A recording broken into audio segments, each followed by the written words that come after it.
అందరికీ నమస్కారం. నేను మీ Suryadev Bhandari, SEBI register research analyst. మన లాస్ట్ వీడియోలో చెప్పుకున్నట్టు ఒకవేళ 22,800 స్థాయిని గనుక నిఫ్టీ కోల్పోతే 22,350, 22,150 వరకు డౌన్ సైడ్ మూవ్‌మెంటం వచ్చే అవకాశాలు ఉన్నాయని చెప్పుకోవడం జరిగింది. నిన్న 22,800 స్థాయిని కోల్పోయిన తర్వాత నిఫ్టీ దాదాపు 22,470 పాయింట్ల లోయర్ లెవెల్ టెస్ట్ చేసి దానికి దగ్గరలో క్లోజ్ అవ్వడం జరిగింది. సో, నిన్న మార్కెట్ తర్వాత యూఎస్ ప్రెసిడెంట్ నుంచి వచ్చిన ఒక స్టేట్మెంట్ ఏంటంటే, యుద్ధానికి 5 రోజుల విరామం ప్రకటిస్తున్నామని చెప్పేసి. సో, దాన్ని పాజిటివ్‌గా తీసుకొని మార్కెట్స్ దాదాపు 400 పాయింట్ల గ్యాప్ అప్ ఓపెన్ కావడం జరిగింది. అయితే ఈరోజు లేటెస్ట్‌గా వచ్చిన ఇరాన్ నుంచి వచ్చిన స్టేట్మెంట్ ఏంటి అంటే, యుద్ధ విరమణ మాకు చర్చలు జరగలేదు.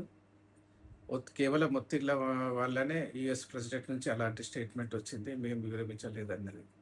సో, ఈ స్టేట్మెంట్ ఇరాన్ ఇచ్చిన తర్వాత మార్కెట్స్‌లో మళ్ళీ అనిశ్చితి అన్నది పెరిగిపోయింది.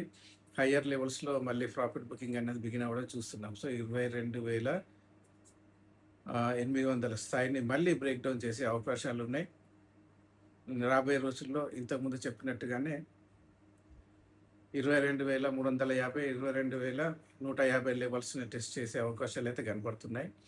సో, 24,000 స్థాయి కన్నా కింద ఉన్నంత వరకు మార్కెట్స్ సెల్ అండ్ ర్యాలీ మోడ్‌లోనే ఉండడానికి ఎక్కువ అవకాశాలున్నాయి. కాబట్టి new investors wait and watch మోడ్‌లో ఉండడమే బెటర్‌గా ఉంటుంది. మార్కెట్‌లో డౌన్ సైడ్ కంప్లీట్ అయ్యే వరకు కొద్దిగా వెయిట్ అండ్ వాచ్ మోడ్‌లోనే ఉండడం బెటర్ అని చెప్తాను.